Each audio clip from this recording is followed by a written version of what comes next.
Every day, I have to put on this specially made prosthetic belly to disguise myself as a pregnant woman. Only by doing this can I get close to those women who are really about to give birth and then steal their babies. I'm a janitor at a supermarket. That day, I was mopping the floor when I suddenly saw a pregnant woman walk in. I deliberately made the floor wet and pretended to be kind, reminding her to be careful not to slip. She smiled at me, feeling my kindness. So we started talking.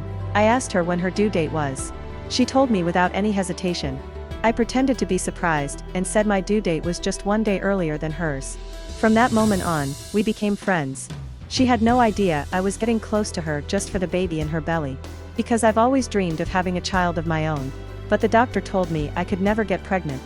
The day I walked out of that clinic, I was completely hopeless. After thinking it over and over, I finally made a decision.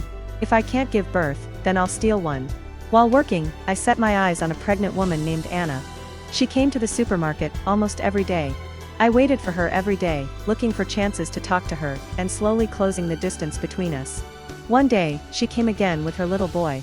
I knew my chance had come. While she was focused on shopping, I quietly guided her son into the storage room. When she realized her child was missing, she panicked and started searching everywhere. She searched inside the store first, then ran outside. That's when I showed up pretending to be a good person, walking toward her with her child.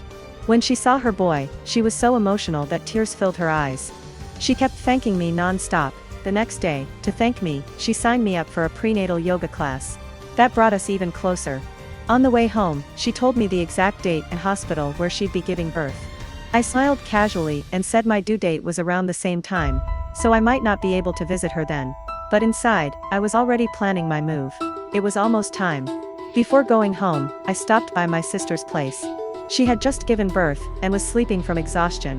I quietly put on the nursing gown I had prepared and secretly picked up her baby. I smiled while taking pictures of myself holding him. At that moment, I finally felt like a mother. I planned to keep those photos for later use.